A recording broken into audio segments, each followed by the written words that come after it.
Welcome aboard to the Love Boat Project, episode number 2. I am your host, Mike Taylor. This is my co-host, Mike Robertson. This is a deep dive through every Love Boat episode. So far, episode 2. Hello, welcome aboard again, my friend. Yeah, now I know where everything is. I feel like, I feel like an experienced sailor. I could probably tie some sort of knot. I'm feeling very nautical. I even wore this shirt, I like that. which has an I like anchor on that. it. Yeah, I dropped the ball on the, that's nautical. I like that. It's not a funny. deep bench. It's not a deep bench of nautical clothing. So What a great spelling bee word, too. You know what I mean? Skookle. Throw Schuylkill, that one on no there. shot. Yeah, Scrabble. no shot. No shot. If the Love Boat ends up on the Schuylkill in one of these later seasons, I'll be very impressed. One could only hope. Imagine the accents. They're not throwing confetti. They're throwing pretzels. You know what I mean? Throwing pretzels and Yingling, off the frickin' dock. Anyway, but welcome back. We are here to discuss episode 2. Episode 2 is titled A Tasteful Affair, O'Dale, the main event. Again, every Love Boat episode has 3 stories. And as we talked about in episode 1, there's 3 different directors too. When we get into it, I will have questions about the main event because I think generally they're obvious titles, and I don't know that one was. That's a good point. I didn't think about that. I had to go back and look because at first I was like, Tasteful Affair, that actually makes sense, but that's not the one that I'm thinking it is. So, or maybe it is. That's the thing. I don't know which is which. I find it funny too, like before we go into it. So every episode has these 3 stories, 3 directors, 3, right? I can't remember if it was like this in the first one. Was there a story that was like you know what I mean, that had just so much more camera time than the others? Because this episode really, one story was just like the whole episode. The only thing I can think is, and I thought they had the same thought, is there seems in the first episode there was a crew themed story. So that kind of goes across the thing. Mm-hmm. There really was no crew themed story on this one, except for everybody trying to nail John Ritter. It was so weird. I think the difference is that you're right. The John Ritter storyline dominated 2 things. Right. And I do wonder if that is a function of somebody that is a star on the rise and they get more, or if, which I also think is possible, somebody got less, because it's a very oddly paced episode in terms of the divvying of storyline and just in the storylines themselves. Well, it's interesting you bring that up about like who had more, which story was bigger, or just had more. It just made more sense, right? Maybe not more sense, but it seemed to be a little more thought out. I say that because if you remember in episode 1, Suzanne Summers was on that episode. Episode 2, John Ritter's in that episode. 1977 is when Three's Company launched. As a matter of fact, I'm going to act like no one can hear me shuffling all these pieces of paper in my hand. Off the top of your head. Yeah, just top of my head. This stuff I just know everything about. So it was interesting. So he appeared as, what is this? He had a recurring role as Reverend Matthew Fordwick on the drama series The Waltons from October 72, December 76. And because he wasn't a weekly cast member, he had time to pursue other roles, which he did until 1976, which he left for a starring role in the hit sitcom Three's Company. Something I didn't know about Three's Company. It's an Americanized version of the 1970s British television series Man About the House. I did not know that. I feel like a lot of shows in the 70s were just British shows, because Archie Bunker, I think, is actually a British show. Yeah.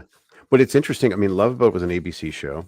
Three's Company was an ABC show, right? And if I'm not mistaken, Charlie's Angels was an ABC show. I think that's right.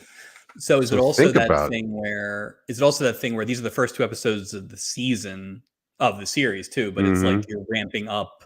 Like, I wonder if you go back and look at the live airing of this, is there like a Three's Company heavy commercial tie-in or something like that? Yeah, I mean, because even on before or after, you know what I mean? Like, you would it's think very heavy Ritter in an episode that has Sherman Hemsley in it. Yeah. Well, it's interesting because Well, because so let's just say a viewer, right, who had never seen Three's Company, right? So you're going into it blind, right? The viewer sees it.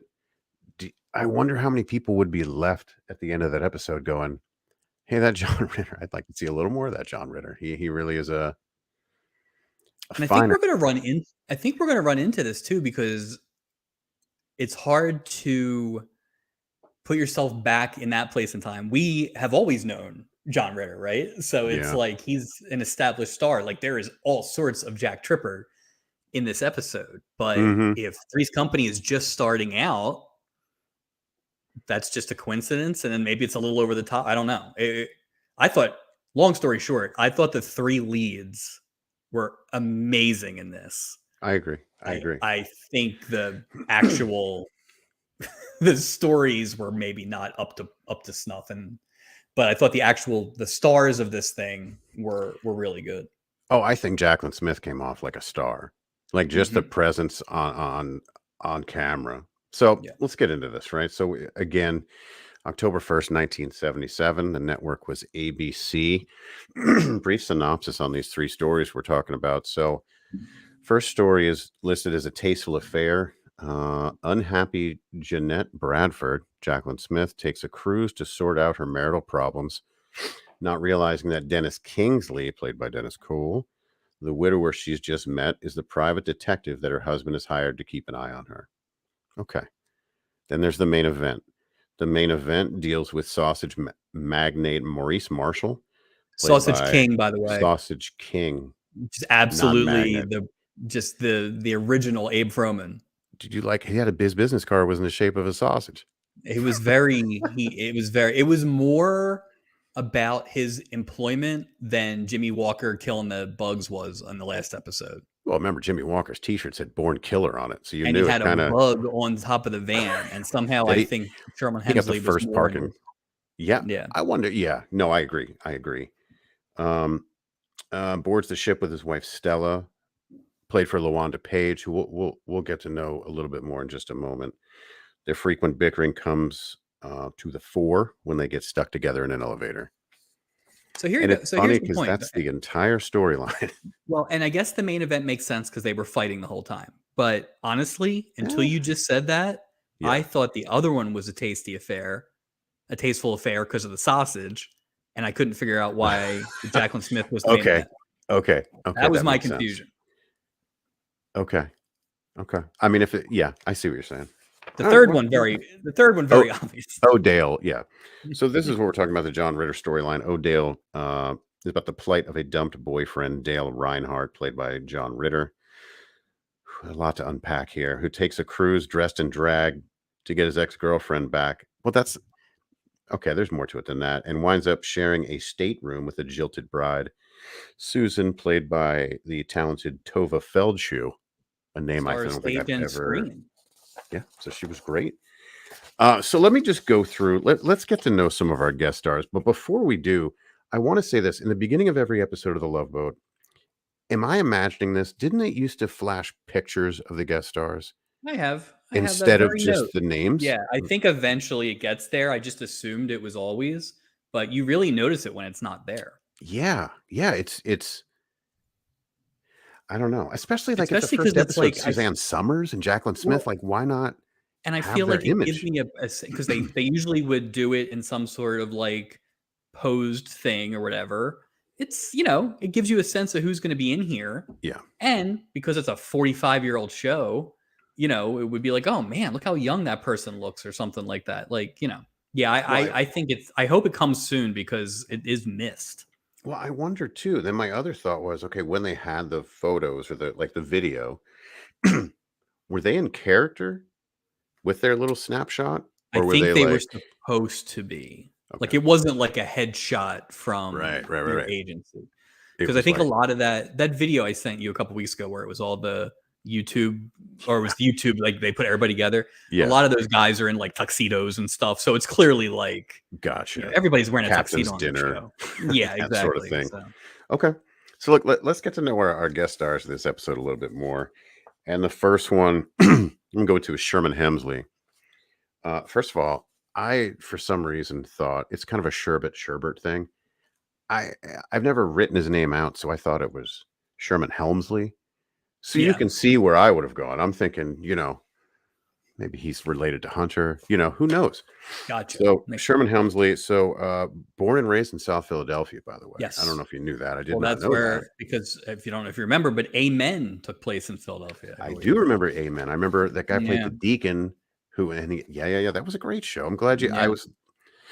So it's interesting. Unlike the characters he played, Hemsley was shy and an intensely private man, described by some as reclusive. He avoided the Hollywood limelight, and little of his personal life was public knowledge beyond the facts that he never married and he had 0 children. Unlike Which the Sausage King, who had 2 children that he couldn't name. but the character, if you just take I mean, he always played a form of that George Jefferson character, right? I mean, that was basically George Yeah. Jefferson in that show. I mean, It's so weird to think that that whole thing was just a gag or a gimmick, a character, whatever it is. it means it makes him a great actor. Yeah, well, it's like Gary Coleman wasn't always Arnold, right? Yeah, Like, yeah. it's kind of different. So, yeah, All in the Family ran 73 to 75. He appeared in 78 as George Jefferson. Jefferson started in 75, so it had been on the air.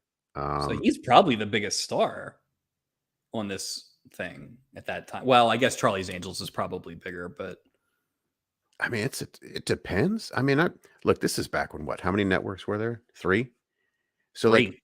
Yeah. every show was pulling in crazy numbers, so I think it would be hard Yeah, to 'cause equate. these are all massive stars probably. Yeah, Yeah. massive stars. So then I was thinking too, like, well, how much money? That's what I want to find out. I want to find how much.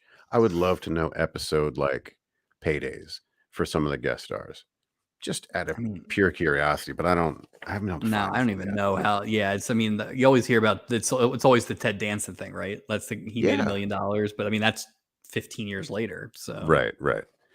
So the next person is from that same episode. The main event is LaWanda Page. LaWanda Page is incredibly interesting person.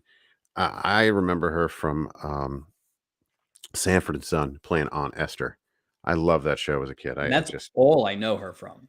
Same here. Same here. Yeah. What's funny is I did a little deep dive. She was in on some of those Friars roasts. I saw she roasted Frank Really? Sinatra, a couple other guys, and she was slaying. I mean, she was just filthy and just so LaWanda Page was an American actress, comedian, and dancer whose career spanned 6 decades, crowned the Black Queen of Comedy. She began her show business career at age 15 in St. Louis, where she learned how to fire dance. That's right, fire dance. Wow. Swallowing fire, lighting matches and cigarettes with her fingertips, and walking over flames were part of Paige's entertaining bag of tricks. She burned Standard herself fire free. dance stuff. But think about this. So it's a 15-year-old girl, right? And you're talking, geez, 40s, 50s in the Midwest. This Can't girl's imagine that was safe. Can't imagine blowing OSHA was fire stepping and in on there. yeah, where's Yeah. OSHA? Yeah. It says she burned herself frequently. She told a journalist, "If I had to burn to make a living, I was willing to burn," Oh which no. is pretty crazy. She was billed as the Bronze Goddess of Fire or LaWanda the Flame Goddess in small St. Louis nightclubs, right? Oh no, you So can't have a firewalker in a small St. Louis nightclub. no, That sounds like a no, it's a terrible terrible. idea. That's if we thought Great White was a bad They- idea, this is way worse. The Bronze Fire Queen in a small St. Louis club? No, no, no, no, I'm no. not going in on that. I'm not In the going in. asbestos era? Come on, No, what are you no, talking about? I'm not attending that show. All right, so it says Paige was also introduced to stand up while touring the Chitlin circuit, where she shared the stage with Red Fox and Richard Pryor. So So that's that's how kind of she where got she on the started. Sanford and Son. Yeah. Interestingly enough, um, a phone call from Red Fox in 1972 changed her mind. She was about to leave LA and go home. She was like, enough of this, right? Back to the Red Fox. firewalking. Back to firewalking in small clubs in St. Louis. I wonder if she's a Cardinals fan. You know what I mean? I got to wonder, like, I mean, honestly, if she's The old enough, she could be a 50s. Browns fan. Before they I moved to didn't think Baltimore, about they're the that. I St. didn't Louis think about Browns. that. She could have been throwing out first balls at the St. Louis Browns games. On fire. So phone call for Red Fox 1972.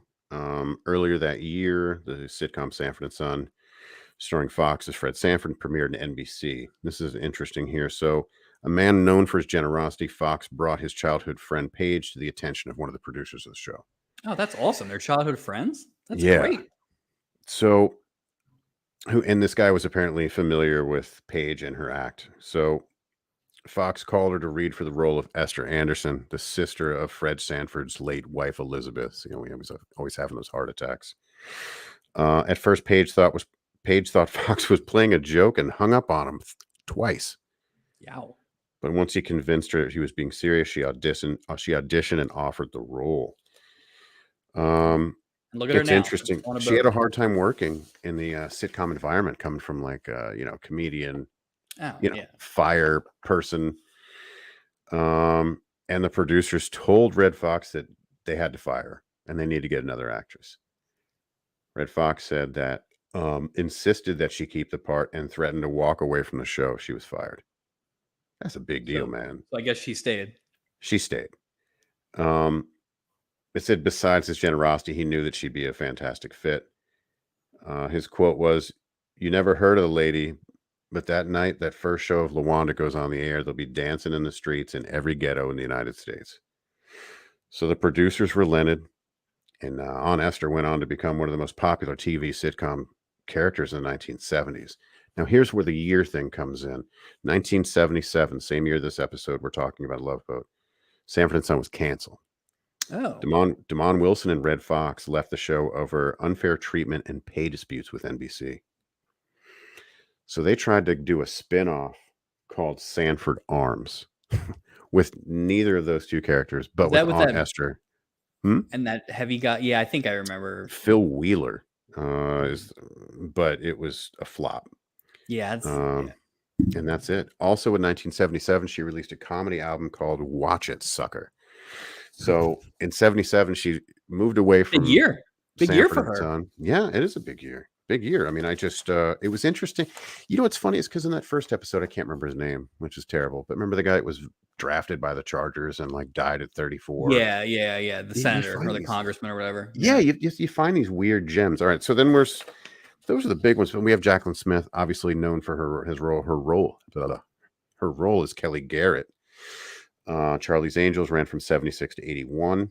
She's the only original female lead to remain with the series for its complete run. Here's a fun fact. In 1985, Smith came top of the list as the most beautiful woman in America. Let me good for ask her. you, sir, who came in second? 1985. 1985, who came in second? Most beautiful woman in America. Vanessa Williams. No, Linda Evans. Yeah. Yeah. I mean, that's the height of Dynasty, I guess. Yeah, but I don't know. Okay. All right. She starred in 25. That didn't go well. That's not, that's no ringing endorsement for Linda Nah, it's a Evans. weird Sorry, list. Linda.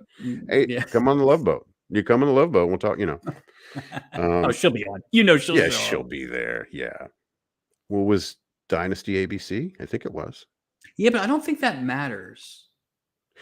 No, I see what you're saying. I think it helps, but I don't know that these are going to only be ABC stars. I'm just wondering, is the fact that LaWanda Page, well, no, because you're right, because the Jeffersons were on. So it's not going to like prohibit. I mean, I bet you the other networks wanted their people to be on these other channels. Yeah, Right? I 'Cause you're think if you're cross-promoting. ABC, if you're ABC, you'd like to have at least one person that you can then have. And after Yeah. the Love Boat, it's some horrible debut show with one of these people or something like that. That makes sense. I just figured they would be likely to push them into this show if you had some, you know what I mean? Just as a way. I mean, how many shows were on ABC in a given year? Like 12? Like Yeah. you'd run out of people pretty That's fast. true. That's true.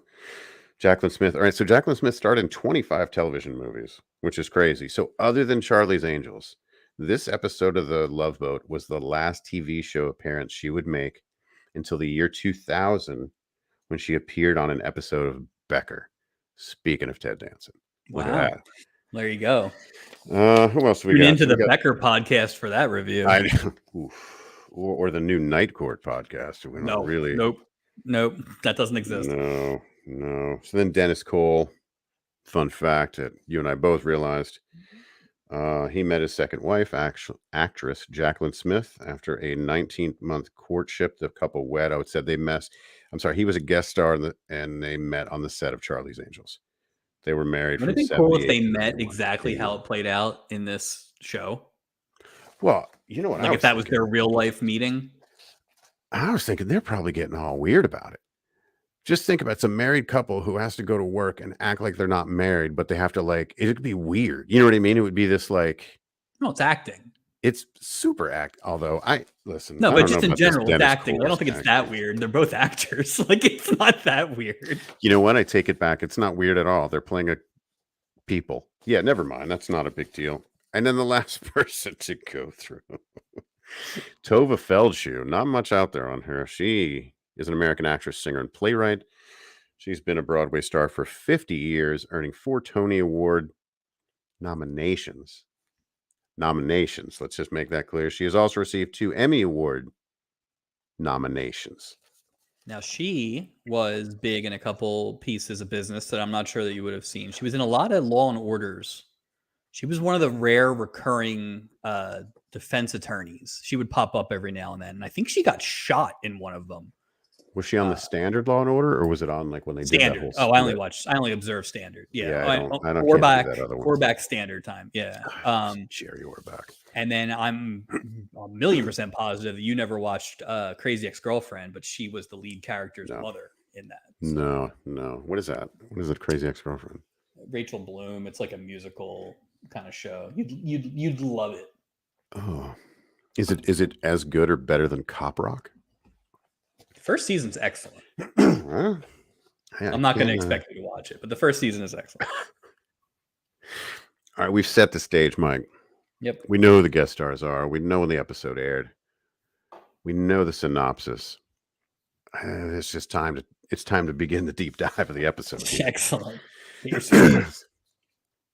So here we go. So episode sort of starts out with Jeanette Jacqueline Smith, and she's staring despondently at her husband. And let me just say right off the bat, this guy within seconds just gives the worst impression. He's giving dead eyes. He's just a piece of garbage, this guy. Now, did you notice that I think it was 4 or 5 times. One of them would say something. The camera would flash to the other person for a reaction. Yeah. Then it would flash back to the person who said something. And then it would flash back to the other person. And then there would be a line. There were these silent pauses 4 or 5 times in that storyline. And especially with that Lucas guy, the husband. Yeah. I'm thinking he was a terrible actor. And he kept forgetting that it was his turn to talk. Well, they listed him as a co-star. I didn't list him as a co-star. That guy, there's no. He didn't even make the portal. No, he didn't make the portal. Or the portholes or whatever they're called. No. But it was just, it was weird. It was. It's weird to see that portrayal of 2 people that don't obviously like each other, that are just not mean, but I guess they were that's what they were trying to portray, right? Is this cold iciness in the marriage, but that was how they decided to do it, with literally nothing happening. Well, nothing happening, and maybe we were supposed to get there based on the way he snarkishly points out that he has no choice basically to be a workaholic because someone's got to pay for blah blah blah. Well, he also, I wrote it down because he had the best line when she's like, "Are you going to walk me to the cabin?" And he's like, "I'm sure it's fine. I'm sure it's fine. I have to beat the traffic." And it's Well, he's parked. That was a little much. He's parked right out front of the ship too. We know how parking works, so we know his car's right there. And he didn't even leave because he had to go meet the spy. When he and another thing too is the fact he's so indifferent, right? And she's saying how she doesn't care about the material stuff and all this other thing. She goes to walk. He's just completely indifferent. Yeah. And gives his wife a kiss on the cheek. And it's just this weird. Well, and then Dennis Kingsley emerges in the creepiest. I didn't know what was going to happen. I'm like, is this guy going to kill Jacqueline Smith? You know what I mean? Is this guy a psychopath? I don't know what's going on here. It was weird. So then he meets him and he goes back out. It was just odd. It is so they never really dive into like, I hired you because you're the best investigator, or like there's no kind of like, No, there's no setup at all. It's just right. like you It's you just like, and they do the really clumsy like, you get the information, you give it to me, I pay you, I never see you again. Like, okay, cool. But then later on, when you find out his backstory, it's wild that this guy is just creeping in bushes, spying on people. well, it's super creepy. Like my wife passed away. So like, why aren't you at home with your kids, Right, dude? he's You're got just going on 4 cruises? children. And He he did is the thing and one credit card. he has 4 children, including twins, and he is on a Yes. boat for a week making time with Jacqueline Smith because somebody is paying him. It has to be an amazing amount of money, and he's like supporting the kids with this money. But But it does not jive with what, like, you would assume that the spy would be like, I'm the best. Don't worry, I've tracked dames from here to there and all that stuff. It or was somewhat inconspicuous. Like don't look like a crazy stalker. Like look like a regular guy. You know what I this mean? like is it possible this is this guy's first spying ever? Very much Like possible. he He's works in desperate the for a office. job. He works Yeah. in that Lucas guy's office, Need and some extra money, felt he's bad just because like, his hey, wife passed are you away. available for a week? So, Do you like vacations? right, he Just likes boats. but it was and we'll get I don't want to I Yeah. enter Maurice Marshall and his wife Stella. They board the ship and immediately they're conveying, right? You don't have to struggle to figure out what's going on. It's Nope, they're 23 doing a years of show. marriage. They are in It's a they're in show. like season 4 of their sitcom already. It's just like, Oh, yeah, and what really stood out to me on that last watch was the colors. So she comes in like a canary yellow, like women's business suit, and he's in this like almost a robin's egg, and I'm just like, wow, you know what I mean? Like, eh, sometimes things happen in the show that really kind of bring you back to that, like that's how people used to dress, kind of thing. well, and especially on a cruise, right? Like you can probably get away with a little bit more of a fashion forward, because it's not like you're going to the grocery store and that stuff. Well, So who wears a suit to go on a cruise? listen, I have a lot of questions about suit fashion or cruise fashion already on I this mean, thing. wouldn't you kind of go in like like dressed like you're going to the pool in a sense? Maybe classed up a little bit, but I wouldn't mean, it be beachy honestly, and linens and white John and John Ritter probably dresses the most appropriately when he's getting on the boat. But unfortunately, that's the only clothes he brought. yeah, because when he went to the pool to go talk to what's her face, he's Right. lounging on a chair with like pants and But Dennis Kingston, I think one of the mornings shows up and he's dressed like Vitas Karolaitis. Like he's just like he's got that time his Dennis tennis instructed. whites on. Oh yeah, yeah, Yeah. yeah. Shorts were high back then too, so you Yeah. gotta be careful. Kingston's got to show what he's got. He's a widower. Well, yeah, exactly. 4 kids and a credit card. So Maurice Marshall enters the boat. 23 years of marriage, and he pulls out one of his business cards, hands it to Julie, and he's known as the Sausage King. Right. Not of Ju- any designated Not city or of town. Yeah. just I mean, that's a bold, right. Like that. I assume that means he's got all fiefdoms. So got a huge jurisdiction, you know. Julie sort of feigns interest. She scans a passenger list and gives them the number of their assigned suite. Here's where I noticed something.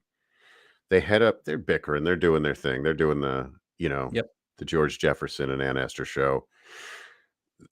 So Julie tells them where their room is, and this is crazy. So Julie says, your room, I can't remember the deck. She says it's up the stairs and aft. Did you catch that? No. What does that mean? I asked Missy because she uses language that people don't use, like devil may care, Right. things like that. Yeah. So for this, I said, you got to listen to this because I had to listen to it a few times, and I go, it sounds like she's saying aft, and she's like, yeah, it's a nautical term for the back. So I guess she was saying up to. And again, I mean, she's from the So do they Poconos, just- though. do they She's just- from the ocean? Yeah, classic boat. Do they just throw one like legit That's what I'm deep-cut thinking. nautical term? Because last week it was the thing where they put you under the Scallywag. ship. Right. Yeah. Yeah. So Yeah, it is. Okay. I was Well, there you thinking go. that I too did because not- I was like, that was like highlighted. in the Right. script, like boating. I did not catch that. So good So I for thought good that was good for Julie. is interesting. So the one interesting thing, and this is relative to them before they run up the steps, is when Jacqueline Smith leaves, previous to the Jeffersons Esther's coming in, Mhm. she gets on the elevator. Elevator wasn't there last week, and it Elevator felt wasn't like. there last week. And I'll be curious to see if the elevator's there next week. So I do wonder if they had the shot of Jacqueline Smith getting in the elevator to set up the later plot line for the other people. So I'll be because there were two Yeah. new sets this week.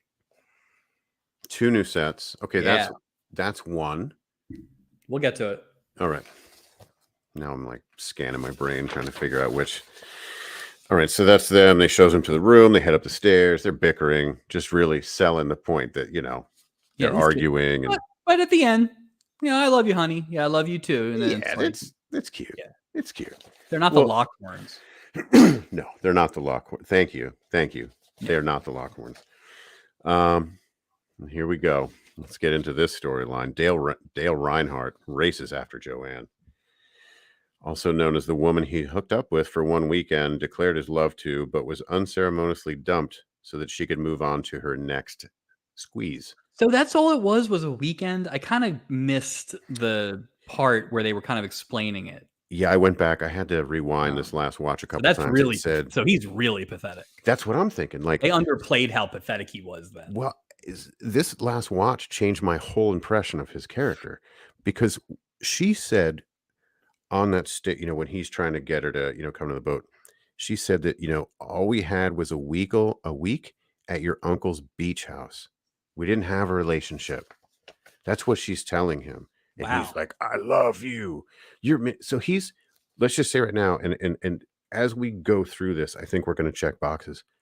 He's playing a character that's out of his friggin' mind. Like complete psycho. That makes so much more sense for the ending. Completely. Yep. Yep. It all came by. All right. So Joanne's basically saying, I don't feel anything for you. They hooked up for a week and he's, Because at first I thought, oh, here we are again, 2 weeks in a row, a guy chasing a girl onto the boat. That's what I thought. But it's much different than Jimmy Walker last week. Much different. A lot less driving for John Ritter this time too. I will say, it's very subtle, but it's there. When she runs up the steps after, I don't know, whatever, she had some Mercedes guy, Peter Ping or Peter whatever his name is. Peter Pringle. Peter Pringle. Wow. When she runs up the steps, he does a turn and hits the railing, and it is 100% Jack Tripper. It is just so physical, it is a Jack Tripper thing. It was absolutely perfect. Before he goes down the steps, there's just like a real small. He didn't go full Tripper in this one, but it was like there's elements. You can tell the star is in there. I mean, look, his character play was crazy. I think they handed him. I don't know what he thought of this thing when they were like, "Yeah, we want you to play," and we'll get more into it. So it's almost like it was almost like they didn't have any relievers, and he had to throw like 148 pitches. Yeah, essentially. I feel like as far as comedy goes, he carried the whole episode. Essentially, like his storyline, and I say that no disrespect to Sherman Hemsley or LaWanda Page. It's just that it was such a small story. They didn't give them any room. They didn't give those guys. That almost felt. I was going to say this. At some point, it felt like a fourth storyline fell apart, or it wasn't doing well. And again, there really wasn't much interaction with the crew. Certainly less than last week. And again, that might be how these go. But last week was so crew heavy. Yeah. Like there was a crew member in almost every scene last week, except a couple of those Suzanne Summers ones. Mm-hmm. This week was really the opposite. They were really tacking them on. So I almost wonder if there was a storyline that fell out, or it's what we're talking about, which is John Ritter was the big star kind of out of nowhere, and they loaded him up. I mean, maybe it was intentional. I mean, he was, Three's Company is just starting. You know what I mean? I wonder if it's just, hey, we're going to pump this guy up. I mean, John Ritter was John Ritter. He was great.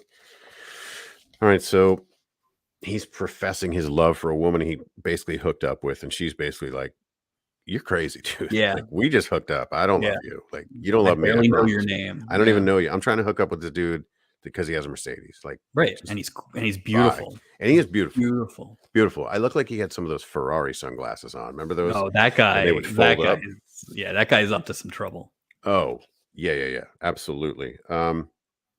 You know what's funny too is I don't see any smoking on the show. And I figured for the The 70s I'd see a little more. Well, last week, they were smoking when Meredith Baxter tried to light that porno mag on fire. Okay. But that could have been That's a literally setup for for that. yeah. So, yeah. Okay. Just wondering. Just something to watch because it's the 70s, you know. It was so much in the culture. I just thought it And you're was outside. Like, if you're going to smoke, now's the time. I thought yeah. Dennis was going to smoke, but he pulled out a piece of gum, you know, at the end after or the beginning when the guy's saying, "Hey, watch my wife," or whatever. He like Yeah. grabbed something. I thought he was going to pull out a smoke. I thought he was going to pull out a piece. A knife or something. Lunatic. I'll watch her. So Joanne goes up the stairs. You know, she's, you know, Dale, get out of here. You're crazy. So she leaves the lobby. Dale goes over to the front desk. And he goes over to Gopher saying, you know, he desperately needs to book a ticket. Gopher's like, no can do. I think that's his no can do was the actual quote. Told him it was booked. He said, can you double check to see if there was a cancellation? Good news. And he goes, what? Somebody died. Ha ha ha. And he says there's a room, but he can't give it to him because it's for a shared accommodation with a woman. Here we go. Enter comedy. So the logistical nightmare that when anybody asks you anything like that without computers is got to be insane. Like, Paper. he's going through paper to see who canceled, if anybody canceled, what room is available. Every time they ask Julie about somebody's room and stuff, she's got to go back, and you can just imagine she's like just pouring through pages of notes. Probably all not. She does is look up room numbers. That's right. all she does in this show. It's awful. Like, I haven't seen her. They should have invented privacy acts just to avoid that 30 years earlier. Well, the other thing too is I think, you know, speaking of Julie, like when she comes on the boat, you know, I'm here to make sure you have a great time on the cruise. What does she do to make sure people have a great time on the cruise? Like, I always thought that role would be more like an events leader or organizer. But Well, last week I felt like we figured out she ended up doing a couple things. She booked the captain's dinner. She was helping out buy all those porno mags. So there were a couple things. She didn't have much to do today. In fact, as we get to it, I think she's actually a villain in this scene because, long story short, John Ritter realizes that there's, I guess it's some sort of like show, like club show or something like that, where all these people show up in costume, and he's going to steal someone's luggage, pretend he's a woman, buy the available ticket, get on the boat. So this is the great plan, which, again, as we established last week, there's no security on this boat. You can just stow it away. Case in point. So for free. The other thing is, okay, so he's going, okay, I've got this scheme. I need to dress like a woman. Okay, so he sees this woman and these group of guys, right, walking in. She's got blonde hair, and they all have hats. So when he grabbed the box, who would think that that's a wig box? I just assumed it was a hat box. Like, oh, see, I don't even know that it was a wig box. I think he just grabbed a suitcase of a tall woman. Oh, you think he got the wig? Yeah. Because remember there was that blonde country singer, right? Yeah. So it's like, but I was like, do they make boxes for wigs? So it's like he had that, and then guess. he went and got the other. He goes upstairs. It's a lot. Like, it's a lot of things, and this is where Julie's a villain in this. She's standing there talking to all those women, looking directly at John Ritter. The whole thing's a work, doing this, and then stealing a bag. Like, come on, Julie. She's oblivious. She's so concerned about giving up people's room numbers. Yeah. That she's so these concerned about not your privacy. Guests are clearly not interesting. They were not involved in any of the plots. None. And so you're not missing anything. So many. All we care about are these, you know, 6 people essentially on the boat. It's pretty crazy. And that other couple that we'll get to. All right. So there is something I caught. Again, it was on the 4th watch. So we're at the point now where Dale is in the men's room, okay? He's about to emerge, and then there is a random drunk person in the bathroom. already. Like the cruise hasn't Well, left. Hasn't. I mean, do you pregame? Do you pregame a cruise? I Maybe. think that guy does. That guy obviously I mean, pre-games a that guy could cruise. have been drunk and just wandered into the boat. It's just well, apparently anybody can wander on Right. the boat because no one Again, has any memory like the of only anything. the only people who are worried about security are the people who want to stay on the boat for free. JJ, But like, when that drunk person is involved, that leads us to our next set, the hallway set. oh, There good were call, no good hallways last call. week, and we're Okay, in the I forgot about hallway. that.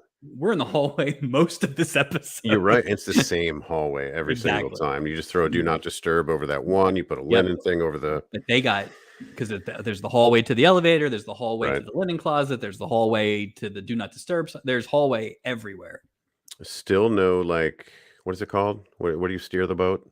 Still no Main deck. main deck. Is there a We name really for need that? to get a boat person on here. Wheelhouse? Well, It they is did on show the captain Deadliest in Catch. action though later on. Uh, yes, they did. And his short jacket made an appearance, which I love the short jacket. I'm going to dinner. Give me my short jacket. Lot of hatless Stubing this week. A lot of hatless Stubing. Not sure if that was good a choice or not, but a lot more than last week. You know what's funny is I thought he came across very differently, like Like a completely different Freaking character. creep. It was He weird. was worse man. than Doc this week. Yeah, he was worse than Doc. Doc's bad too, Yeah, it was, but Stubing's worse. but it wasn't like all right. So Dale heads back to where Gopher is, which Gopher does not recognize this as John Ritter, which is just amazing. But That's we're gonna bosom buddy rules, suspend though. some I mean, bosom- that's yeah. So and it's funny, you know who Dale Riley looks like? Oh, I really hope you've seen this. I couldn't get out of my head. Kids in the Hall, Yeah. Chicken Lady, the one that's always ordering gigolo. They say, would you, can I have some eggs? And she's like, Yeah, I more mean, right out of my it's not- body. I think it's safe to say that 70s comedy drag was not exactly going for accuracy. No, You know, it so. just everything screamed Chicken Lady from Kids in the Hall. And again, it kind of lends to your theory as we get to it that both those people involved in that storyline are absolutely insane because there's no way that Susan doesn't pick up on the fact that these are the same people later on. So well, it's funny. There's another mismatch in this, right? So when this is going on after the check-in, which we agree, I don't know how this guy ever went on to be a congressman if he can't distinguish between John Ritter and Dale Riley. Anyway, Doc sees the redhead, Dale Riley, says the words, "Be still, my foolish heart." Yeah. Which is interesting because later on in the episode, Isaac was like, "Oh, I can hook you up with that tall redhead." And he says, No. I'll wait till the last night of the Playing cruise hard to for get. that." Yeah. So little mixed signals for Doc there. Well, but the other thing is too, it's like there's at least two people on this staff that are going gaga over a man in a wig. Yeah. Meanwhile, there's a lot of people on that boat, guys. You creeps. Look kidding, around. man. No kidding. Like, wow. Okay. But again, remember something we touched on last week, right? Was the fact that like Captain Stubing was this captain, right? And he chose the sea right over his wife. But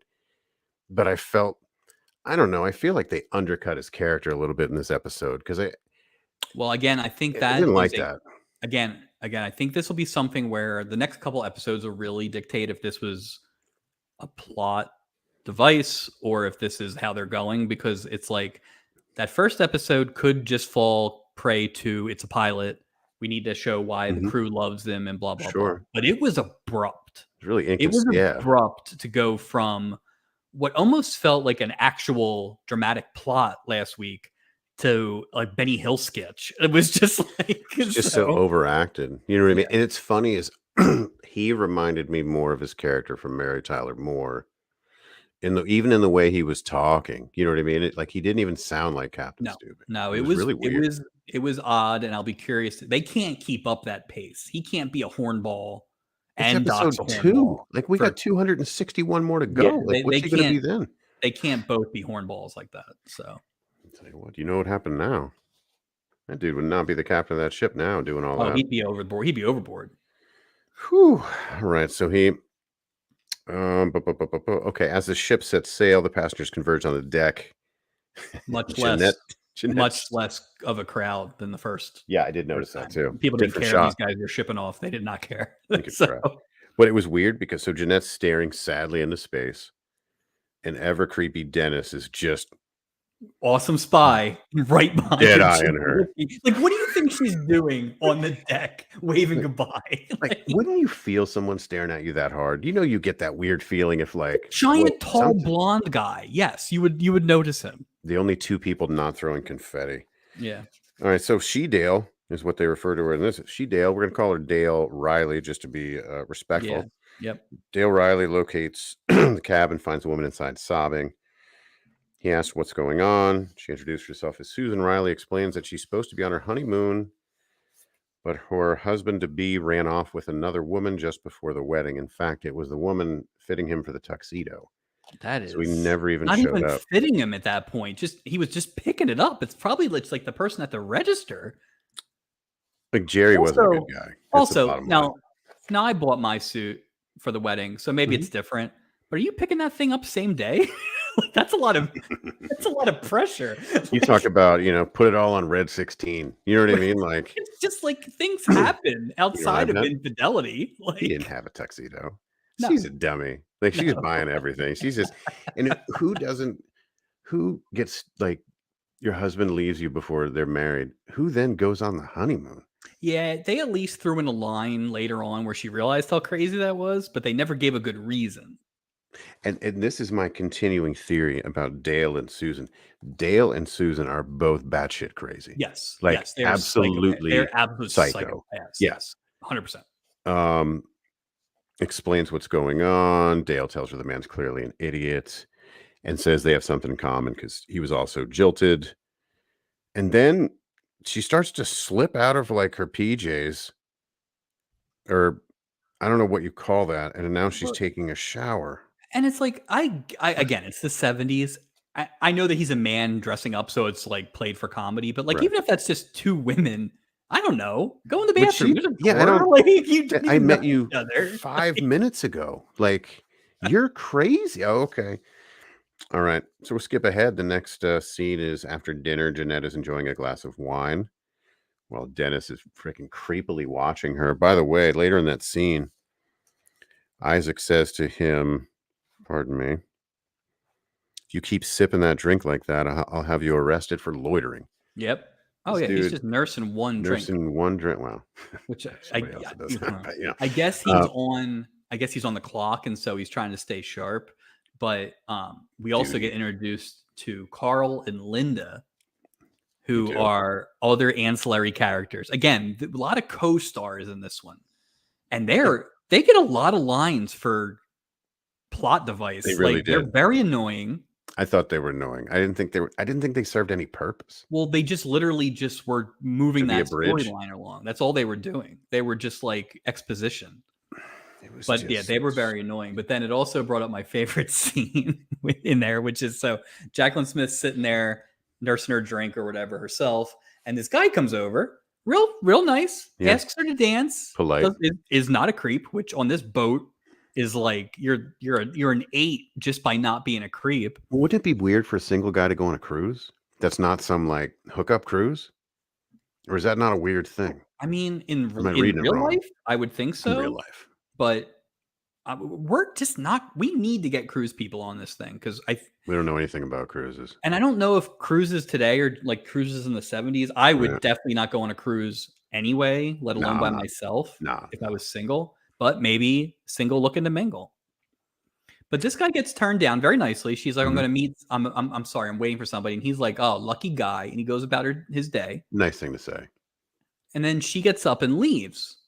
And Isaac's like, hey, I overheard you saying that you were meeting somebody. And she's like, I just didn't want to hurt his feelings. You know what hurts the guy's feelings is you got up 30 seconds after you told him you were waiting for somebody. Like, at least wait 5 minutes or wait till he's not looking. Like, Right. that could not be more. The only thing you could have done that would have been worse is if you had just turned around and said, man, I'm glad I lied to that guy. Like, it would have been just. Or not Like- not with you, or Come just on, yelling Jacqueline. at like he Listen. hadn't even, yeah, that's funny. I Jacqueline, didn't even think about that. Jacqueline, That's really we funny. get it. you are absolutely the most attractive woman on this boat. There's no question. Like, Yeah. yes, We know who was number 2 get in it. 85. You know what I mean? But So don't say that you're trying not to hurt this guy's feelings and then immediately hurt this guy's feelings.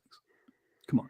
well, the other thing too, I think that's a really good point. I didn't even think about that, like the quick turn. The thing that caught me was Isaac is just a busybody, man. Yeah. Like it's weird how I felt it was weird that she had a sense of familiarity in the way that she was talking to him, like, "Oh, Isaac," like that kind of thing. And I'm like, "You, I think they're going for like, I'm everyone's buddy," like and that it's the kind of thing. bartender and I get everything, it. but it's It's like weird. I get the impression he's going to be like the Jiminy Cricket of this show. But you're right. It is like everybody's like, "Oh, Isaac, you wise old Oh, sage, you who's son of a bitch. who's Yeah. poured me 2 drinks in the 2 hours I've been on this boat. So you're my best friend now Yeah, I don't. and main confidant." Like, it's weird. Yeah, I It don't.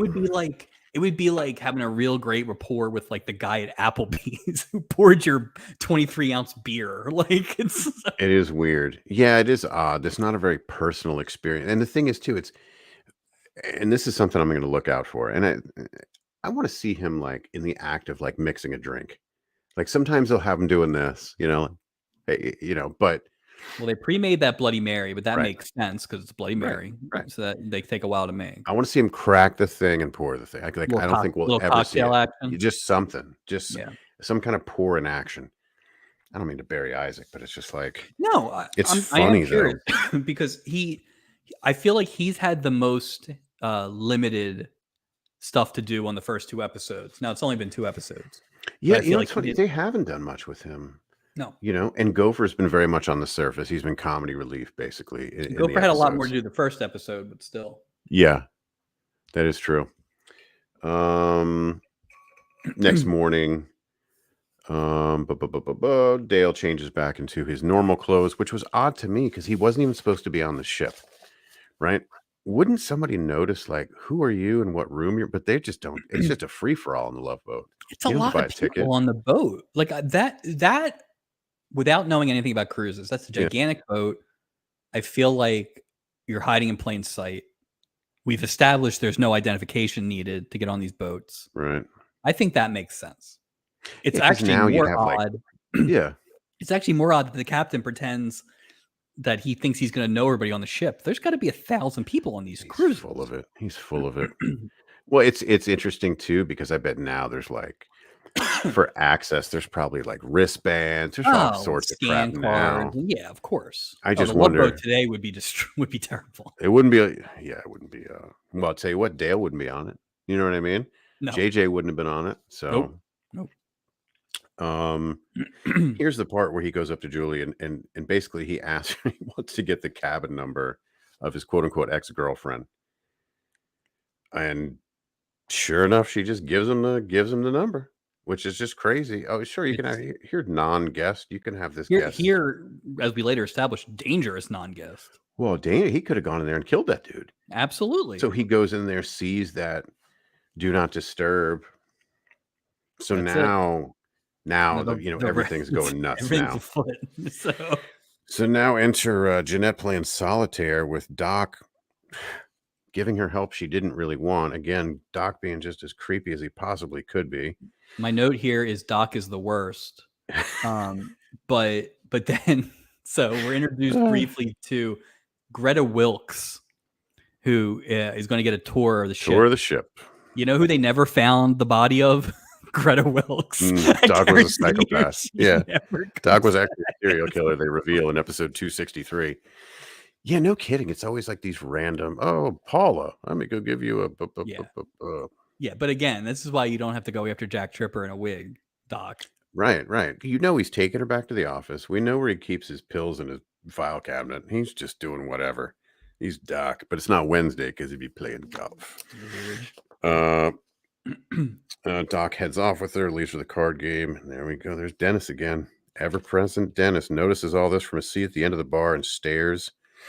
I wrote with a look of heightened puzzlement.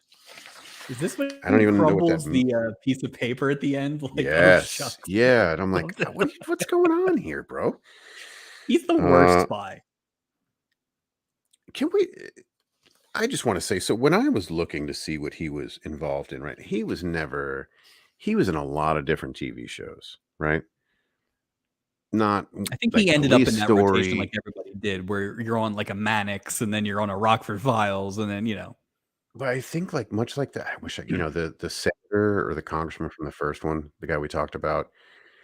They both have the same sort of look, like that Bronsonish sort But of rugged look. They loved that's it. a very late 70s, early 80s look, though, I Yeah, think. like everyone Like, looks like Billy Jack. You know what I mean? Like it's just it's just a very, like, California look, yeah, yeah, with the blonde which does hair make too. sense because that's where they're at, I right? mean, they are in Los Angeles, but that was Yeah. such a thing. You know what I mean? These rugged. It's just interesting. It's by the Interesting. way, it's pronounced, if you caught this later, it's pronounced Los Angeles. Oh, He Los says Los Angeles. Angeles later. Oh, I didn't catch that. Man, Really? I caught it at the very end. I think it's when he has to fly back to talk to the So husband. Los Angeles. He's like, I have to go. I have to go back to Los Angeles. Isn't he He's exotic? hammered on all. He's hammered on Oh all those yeah, just Isaac slurring. boys. He's hanging out with that guy in the bathroom that saw Dale. So here we go. Captain Steubing. Let the creepiness begin. Here it starts. Captain Steubing notices Dale. Now this is Dale. Gets confusing. Lady I don't Dale. want to. It's Lady Dale. Dale It's Lady Riley. Dale. Yeah. Lady Dale. Let's say Lady Yeah. Dale. Thank you. Captain Steubing notices Lady Dale exiting the linen closet, decked out. Good old red polka dot dress and giant red subtle. wig, like the chicken lady in Kids in the Home. So he asked, basically he's like, hey, he questions her, why are you in a linen closet? She says she swore the sign says ladies room. Which I can see, linen ladies. And apparently he's like, it's reasonable. You know what I mean? And looks everybody's visibly soft charmed. on these damn boats anyway. They really That's are. not crazy. They really are. I mean, maybe you write off Steubing's behavior as just being hammered for this episode because it's easier. It makes that there's some logic in that. He should really be. He should be arrested for what he does later in this show. Oh yeah. It's yeah. It would be funny. I wonder, like, if he was still alive, and somebody was like, canceled? "Oh, not canceled," but I wonder if I don't think anybody would hold Captain Steubing to the fire, but I think it would be interesting to say. What if they did? What if that was like a big deal? Cancel the Steubs, Okay, we're back to the Sausage King. Maurice, Stella get ready for dinner. Before they leave the room, he asks Stella to put this package of sausages in her purse because he wants to bring it to dinner for the captain. Keep in mind, captain dinner at captain at dinner, short jacket. Yep, just short jacket. Usually a shorter stay. He's there like way stay. He doesn't. I gotta go. He shows up. He doesn't even sit. And he's like, I gotta go. So these sausages, he doesn't have them in a freezer or anything, I was thinking that too. Like what? So that's why they're so pungent the whole time. But what's he gonna do? They're probably bad. You're gonna kill somebody, sir. If you don't put it on in a fridge or something. Unless it's dried. That's the only thing I was thinking. I was like, yeah, you can't. It's pork. It's raw pork. You don't have. You're the king. You're the king of sausages. You don't have some sort of package that you can deliver this at, unless they're cooked. Maybe he's the king of cooked sausage. What's the meat? What's the meat that you buy at the mall? There was always those meat sets that you would give for gifts and stuff like Hickory Farm. Hickory Farm summer sausage. You don't have a Hickory Farms. Maybe it's summer sausage. You didn't have to refrigerate that stuff, or did you? You're probably right though. He's the king of sausage. He's the king of cooked sausage. You know what I mean? Not transportation. That's a different king. That's a complete. I want to go back and read that business card very carefully now. Does it say cooked? Because if not, we've got some food issues. Being the vice president of a company, there's 12 of them. It's just no wonder food poisoning is rampant on cruises. Blame the sausage king. Seriously. So they leave the room. She puts the sausages in the purse. They run into Gopher getting into the elevator. And he says, oh, that smells wonderful. What are you wearing? And she says, Chanel No. 5. And he says, oh, I thought I smelled sausage. Wah, wah. Chanel No. 5, this week's subtle sponsorship. It gets mentioned a few times. Product placement. Yeah. Ice cold tab. Yeah. So they get in the elevator, and this is the jumping off point for this giant argument that they're going to have. They're getting so mad at each other. She's saying she wants to go back to the room. He's saying he wants to meet the captain. They're hitting the up and down arrow. Finally, and I thought it was a very long scene. They must have shown 3, like But there was a lot 5 of that. clips It of makes me think gears. they were padding this out because there were a lot of things like that. You did They were not clock need watching, dude. 17 shots of that Of elevator the same bang, thing. Like, and then that dramatic explosion. So, yeah, that was no. That was odd. So effectively traps the two of them inside. And they get back to that a little later. So now we're back to Dennis. And what was that couple's name? He's having dinner with that couple you mentioned. it was Carl and Linda Day. Carl and Linda Day. Carl, I will say, amazing set of teeth on Carl. I was just gonna say he's got some chompers. Yeah, like he good kind for of you, looks sir. like he kind of looks like a poor man's Gary Collins, the guy who used to host Real People. Oh, I remember Gary Collins. Yeah, he had that look. But again, everybody looked like that. So He had a little bit of a Dick Van Dyke thing to him too, and I think that maybe that's the teeth, or maybe it's it just had to be the teeth. So he's having dinner. They inform him that they've gotten to know a nice single gal at the pool today, and they've invited her to join them. Of course they did, because they talk to everybody. They're very like pushy. I thought they were a little weird. Like I was getting a little weird. Like That's one of the things I don't want to be on a cruise for. Dude. It's like people like thinking that it's like, oh, I definitely want to talk to you. No. Oh yeah, we're sharing an experience. Therefore, like with this shared experience, we're bonding. And no. Because this worked out for Dennis. It doesn't work out for everybody. No. So Well, I get, and I wonder too. Like, let's just say cruises in general. Do people go on cruise? Like, if number one, I wouldn't go on a cruise. Let's just hypothetically say me and the lovely Mrs. Taylor went on a cruise. Okay. I wouldn't go on the cruise and think, oh, this will be a great way to meet other people. Like I'm not. If I went, think I'm gonna chill out. The thing people like, though, there are people that like keep in touch with people that I don't even talk to people on land. You know what I mean? Don't put me on water. I think it's the whole thing where there's nowhere else to go. So it's like fair enough. Well, we've been in that situation before on water. Exactly. So it's a bad spot.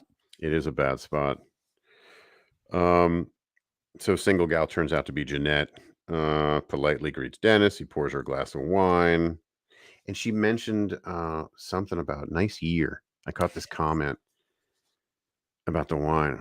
But he offers her wine, turns and pours it, and she says it like all within. There's no way she saw what year that wine was. Right. I was like, that was a weird. I don't know what. The one thing that Dennis said when they were, getting ready to tell him, it was like, oh, we have this lady coming or whatever. He says, better warn her to be careful. This stretch runner is about to hit his stride. Yeah. What is that even? Dennis Kingston goes from sucky spy to like ladies man in one segment. What is going? Then I'm like, is he just trying to? Let's see. They know what it is. He's trying to come across that way, right? To these people, right? So then there's that one, but then he's doing this other thing, like he's buying literature in stores, but come on, he's a round peg trying to fit. International spy is an enigma. He's just he doesn't even he's just, everything about him is fluid. He doesn't know anything. He's just like I could be anything or nothing. Hey, I could leave everything in 30 seconds, including my 4 children without a mother. What another thing is weird too is would you really bring that up the first night you meet somebody? Not the 4-kid part, but like so we're getting my to wife this, right? died. Let's just they go out and at the little pool area, which I guess is we saw it last week, but I guess saw the other angle. That's going to be more of a set, I guess. With this little like almost like a fountain or something. A little like that. circle. Yeah. So they're kind of exchanging stories, and she's talking about how, my husband's busy, and then he's like, he's a fool, which is, funny because of course he knows. He's white knighting her too. 100%. So then he talks about his 4 kids, including twins that were just born. They're 4. And then he's like, oh, and then Jacqueline Smith's like, oh, is that your wife? Which was like a leading question. That's like, oh, so where's your boyfriend? Like, it's that move. And he's like, no, she died. And then he says, we were pretty close. Like, no No shit. It's your dead wife that you had 4 kids with. Oh, I was pretty fond of her. Again, what a he's weird just thing to hedging his say. bets. Like, I was in love, but I could probably be more in love I can get someday. over Like, it pretty he's what a fast. scumbag. Hold on a sec. So you have twin four. I have one 4-year-old, one 5-year-old. There's no way. So, like, say I was a widower and I have 4 kids. I have two, there's no logistics there. Like, instead, like, why didn't she say, well, who's watching the kids while you're away? The only Oh, thing I my can sister or guess, something. There's no yeah, explanation. It's I would just, be curious to see what his cover story would have been. I think the actual story is this Lucas guy mm, must be paying him a fortune oh, to yeah. do And this paying his way on a spying. cruise. You know what I Yeah, mean? yeah. So I think the job is probably worth it, but the backstory that he would have had to come up with, I do not understand. No, I don't either. I don't either. And then again, I wonder what would qualify him. Well, I guess maybe, like you said, maybe he worked in that office. The I guy think he knew his just wife died. He drowned. threw him You a think this bone. Lucas guy has top flight connections? He just seems like an idiot. Yeah, but how I'm dumb actually would it? way more curious to see how he got Jacqueline Smith. What's that backstory? Yeah. Well, here's the other thing, though. So say you're the husband of Jacqueline Smith in this situation. Are you really hiring a ruggedly handsome man in the late 70s to like watch? To Yeah, me, if that guy's like that, then I'm hiring that drunk guy or like somebody that's not as attractive. You know what I mean? Like, to me, if yeah. he And has that worry, it's like, the wait, only the only thing I thought, and again, I think it's probably too complicated for a Love Boat plot, but I hmm, wondered if he was like going to do like an entrapment situation because clearly this Lucas guy must have oh, money, and I think the thought is he's going to get the goods on her so he can get a divorce and not lose his money. a little blackmail working That's for you. kind of what I thought they were going for, but they didn't make it like overt. But that was my story in my head. Yeah, So because that guy didn't seem to give 2 craps no, about his wife. Like, he was no. just Even at like, the end, "Go he's ahead. just like, "All right, I'll see you All right, later." whatever, After like a whatever." 9-second pause. The thing I didn't understand Hmm. about Kingston is he gets her to go to for one dance, and then at some point he's "Oh, I like, need "It's 11 11. It's more." 11 dances." Who But come picks on, dude, 11 more?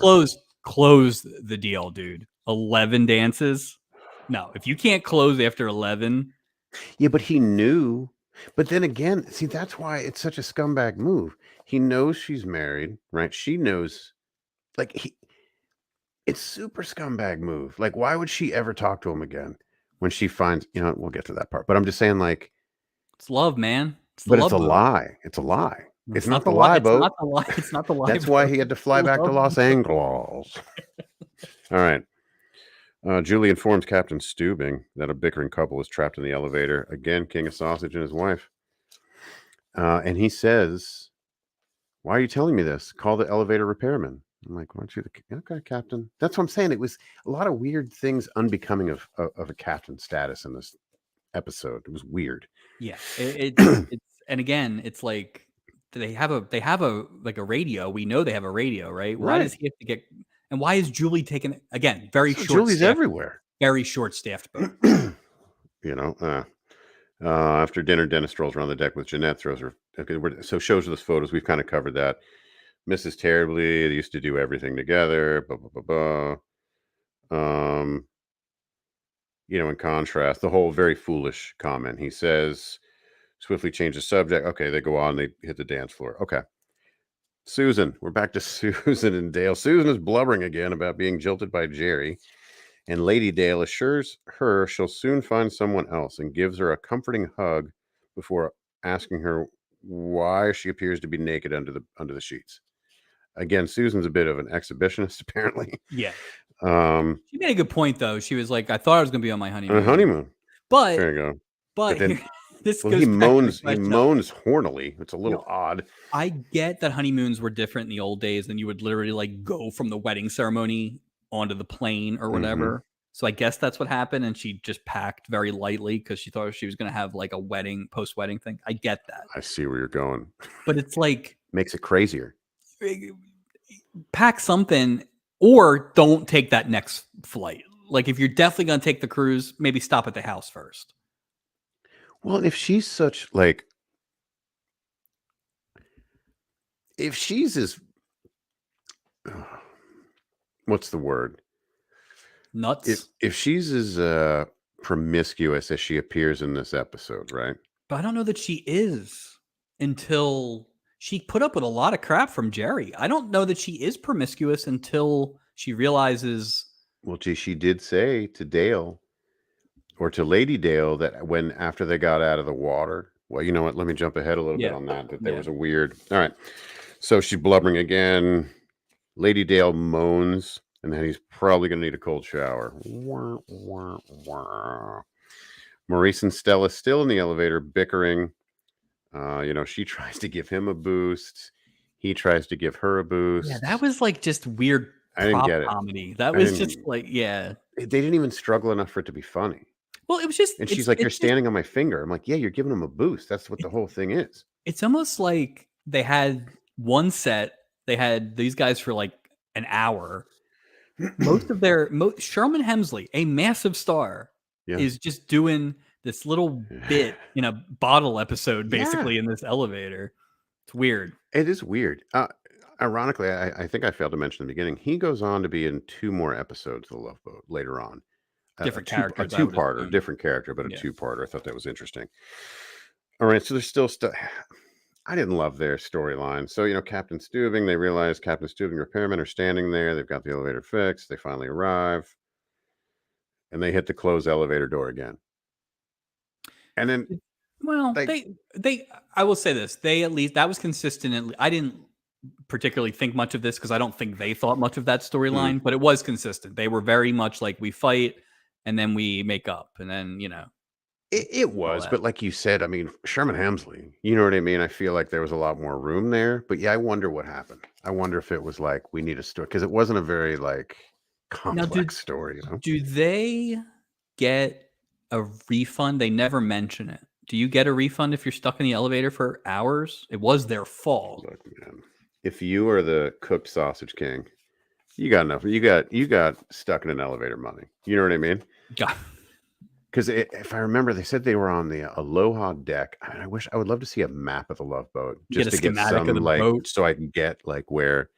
So I think they were like get some blueprints of that boat. get like a 3D printed model, like we're gonna do this life size. You know what I mean? Well, I mean, there's got to be more than one elevator, I would assume, because the first elevator was in the stairwell, Yeah. and if they're in the aft part of the boat, that maybe that's where well, you think if that's where like the high rollers are, then maybe high roller equals do you want to be in the convenience. back of the boat? Is that better? I don't know statistically what's safe. Remember, it was like on planes, it's good to be in the back. I don't know. I don't know how that works. Unless you're one of those lost tailies, they didn't go well for them. They should have done like a shipwrecked episode, like the Maybe Love Boat's going down, will. like just end it that way. That feels like when they were getting close to cancellation, that's going to happen. Just jump the giant shark. Like we're just tune in. Literally jumping a shark. Yeah. Dennis. Next scene, Dennis is exiting the gift shop. It shows Janet the Hemingway book he just bought. Says it's his favorite and gives it to her as a gift. She squeals, "Ooh, I love a movable feast," and thanks him for the sweet gesture. Okay, so now that's the same bookstore as last week that was selling 10 porno mags. So you can really it's a wide spread of literature there. Anything at that newsstand. Anything, but they only keep like 12 copies of each thing. Which that's great on a boat that holds thousands. You know what I mean? So we have 5 Time magazines. Dale covertly spies on Joanne as she suns herself on a lounger beside her new boyfriend. When he excuses himself, Dale rushes over in his street clothes. This is where like there's that not flaw in the thing, but like this is where I think he would stick out. Yeah, but yeah, you're probably right. But maybe not. I don't know. Dale rushes over. He professes his love to her again and pleads with her. And she's just like so annoyed, saying she doesn't love him. She never loved him. And that she permanently just wants him to get lost so she can focus on this new guy and his Mercedes. Peter Pringle. Which again is just crazy. This guy went on a boat to stalk this girl who clearly said, "I don't love you." Like it was a hookup. I went on a boat, like, paid for a ticket, which I'm assuming this is not a cheap boat based on the people. Well, you got to share a room though. I don't know if that committed a crime, dressed up like a woman. Yeah. Basically could very well, if he gets caught, could probably be arrested for being in that room. Well, he was a stowaway. I mean, well, no, he well, looking at it, I mean, yeah. So basically, Janet and Dennis continue to enjoy each other's company by playing a wholesome game of backgammon. Now let's say what screams 70s like backgammon? Completely unnecessary Yeah, scene. I didn't understand that. And they're like, There oh, was you no owe me reason for this entire scene. $3.80. Just that was time fill. A lot They of were time in fill. love with that storyline. Like this Yeah. whole thing was that storyline. Yep. Like it was just okay, here we go. Dale's about to jump. Dale's about to end it all by leaping overboard. When he notices that Susan's about to do the same thing, he rushes over to where she's about to jump and tells her that no guy is worth committing suicide for. And Susan quickly mulls it over and decides, yeah, I think you're right, and completely abandons the idea of suicide. As Dale tries to help her climb back over the railing, he loses his grip and somehow, no, Like I wrote idiots. this wrong. Like they fall like idiots off the side of the boat. Well, keep in Like, mind in that first scene when he's explaining, like, look, you could, you could kill yourself falling off a thing, and they show it, that boat's moving. And then when yeah, they jump, the boat is completely still. yeah. So, haha, realism. So they, and the other thing too is I immediately thought, okay, say that happened. So life goes on when you get back in the boat. All Well, these that's what I was alarms gonna go off say. in boats. So Like, you, if there's ever going to be a scene where the ship's doctor should be involved, it's these people just fell off a boat and then they go back and he's not checking them for concussions or anything. They gave him a towel or a blanket and some cocoa. And this was what they did. This is all Doc is doing. Oh, it's fun. Well, keep in mind, episode 1, remember the captain was stressed out because his ex-wife, the whole thing, and Doc gave him like pills to deal with his anxiety. Give these people pills Yeah, at least. he's not jumping off the He's not even boat. doing that. Which, again, right back to the whole point about Susan and Dale in the storyline, they're both crazy. So now we have two two potential suicide attempts, cross-dressing, falling in love with somebody, some weird with Susan and her husband. It's just okay. Whew. Okay. So Dale and Susan are back in her cabin. Now this is Guy Dale. Guy Dale, right? Not Lady Dale. Are in her cabin wrapped up in blankets and drink and laugh about their near-death experience. Maybe they didn't laugh about it, but it was just odd. They were over it quicker than I They were would be. very over it. Like, wouldn't Yeah. it be upsetting? Like, oh my God.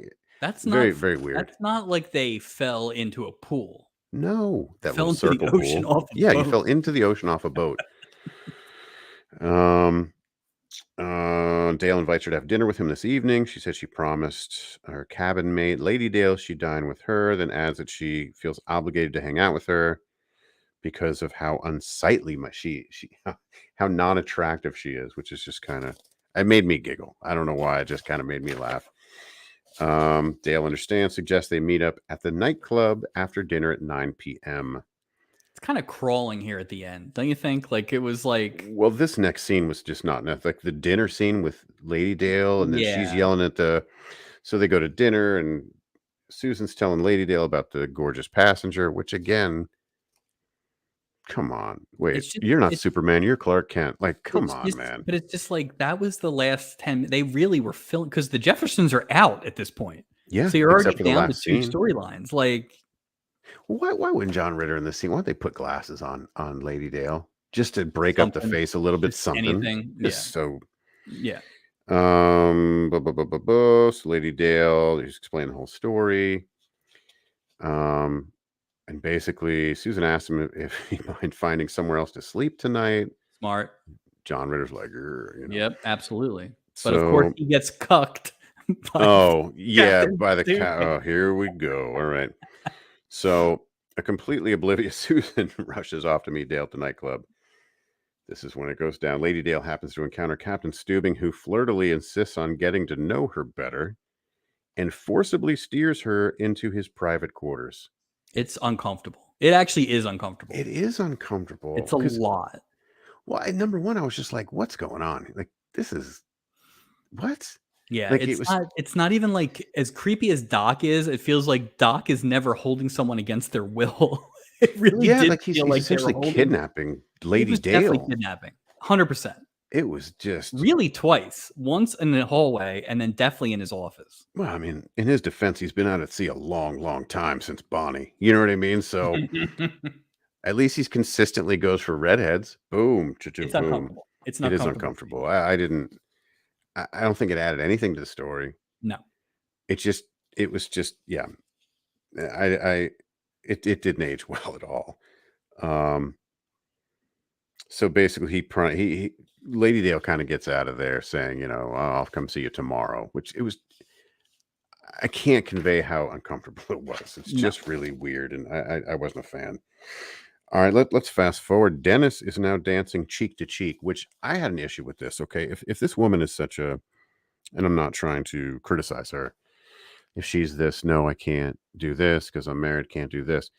That's an awful intimate I like mean, way she of dancing. kisses Like, them. They clearly there was a line she wouldn't cross, but I think she would admit that she was maybe doing a little bit more than she should have as someone who yeah, was so into their vows. yeah, I thought But it you was a have to little have too much. something, you know. Uh, But then he leaves. Well, because he leans in for a kiss, Yeah, he gets. and she's like, "No, There's no coming back from that. no." So So she gives him a quick peck on the cheek, rushes out of the nightclub. Yep. Um, it's more Lady Dale and Captain Stubing style. I don't even want it. It's awful. So he goes. Lady Dale goes back to that linen closet to recover like his regular clothes.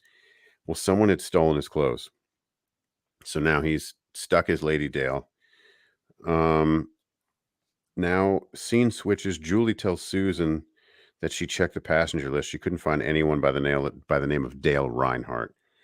Susan throws a fit and freaks out about how men are always lie and storms out of the nightclub. Again, it's that hallway. They love this hallway thing. yeah, they paid for it. They were going to use it. It was good. Runs into Lady Dale, explains she stood up, and says there's This is something. all basically. This last thing is just basically a warmed over bosom buddy.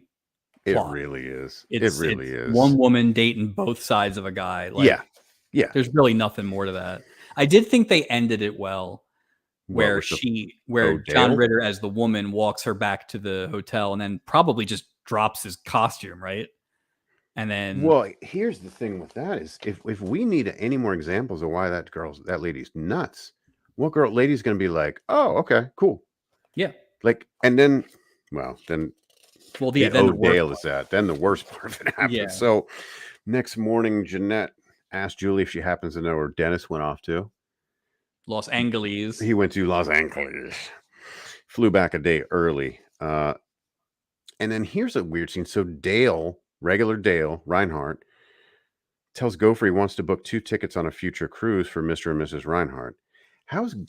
Was Gopher just nothing going on there? Like, wait a minute. How are you on this cruise? We're not even docking yet. How are you on this cruise? Well, I guess it's like that return. It's that return service. I mean, do people take cruises wrapped around in 2 weeks?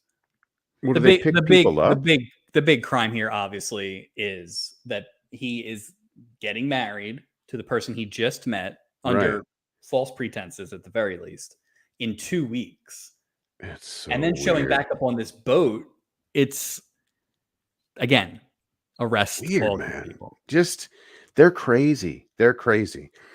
Just a weird way to wrap that up. Like, they could have just had them just leaving arm in arm. Yeah, you didn't have to have them getting married in 2 weeks. That was a lot. That's fucking weird. So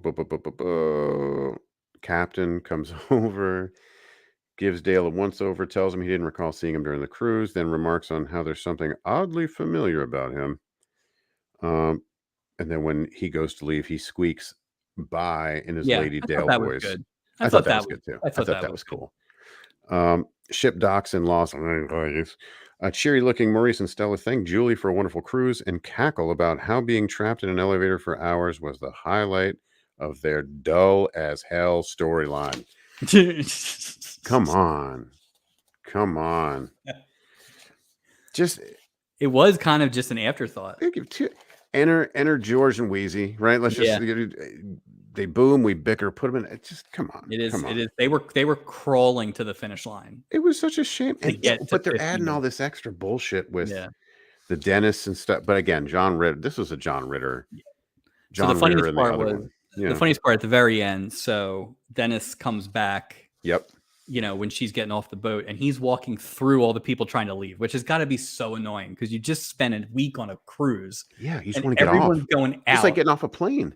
Exactly. Like, don't come back in. Well, how are they letting people on the ship when they're exiting? It's Exactly. very loosey goosey with this ship.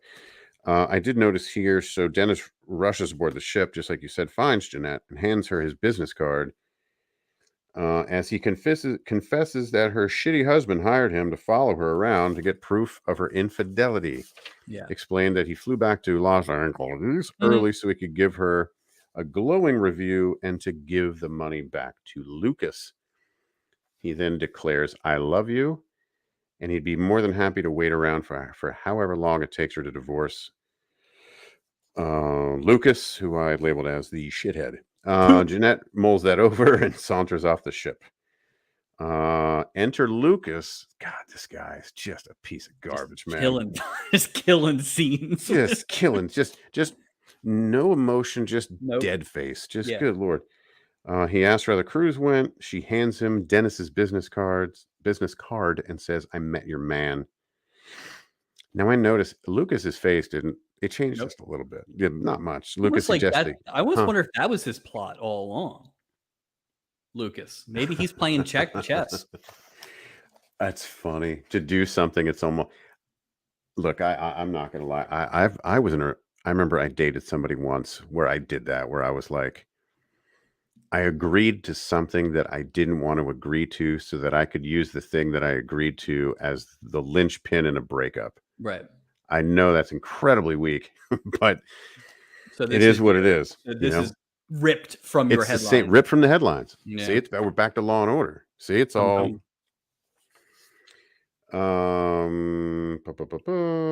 Yeah. So basically, she's going to stay in a hotel. Then she tries with to get a him. cab, and who Yeah, she comes gets a coming cab in and out of he's the in the cab cab. is Dennis Kingston, who I wonder if he had to circle like 40 times in cabs No, he was just to like, make "Stay sure he right was here. there. Don't So you move. I'm Dennis freaking Kingston, hitman." keep Yeah, going around. and that's how it wrapped up. And it's weird because I look, if we go from the ending of the first one to the second one, I like a nice wrapping things up at the end of the episode back in the ship. Like Yeah. I don't want the end of the episode to be one guest leaving because to me it's about It's the about love boat. But yeah. to your point, that's how little they focused on the crew. They didn't I have the will whole crew standing together, at the end doing their wrapping it up thing.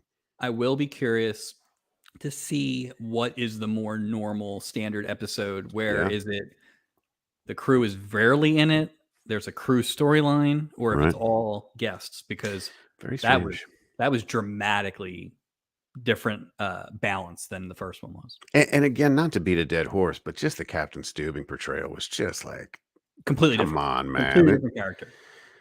Well, He has he like was a comic relief dignified almost. he has a dignified speech at the end to Bonnie Franklin of episode 1 talking about Yes. how I understand that I could not give you the husband Right. you deserved and all this stuff, and now he's just like They just took his hat horny. off and they Looks like made him a caricature. meatballs or something. Like he's Dumb. just running around Like he's Commander Lassard from Police Academy now all of a sudden, like Commandant Lassard. Like, come on. So yeah, weird. I agree. Weird way to end what was a bonkers second episode. Like Second we said, episode. like that's a weird one to follow up from week 1, and I wonder how it was received in terms of like, oh, I think this is what the Love Boat is, and then you tune into week 2, and it's like, oh, is this what the Love This Boat is? is So weird. I It's wonder if it changes weird. every week. I wonder if there's any consistency.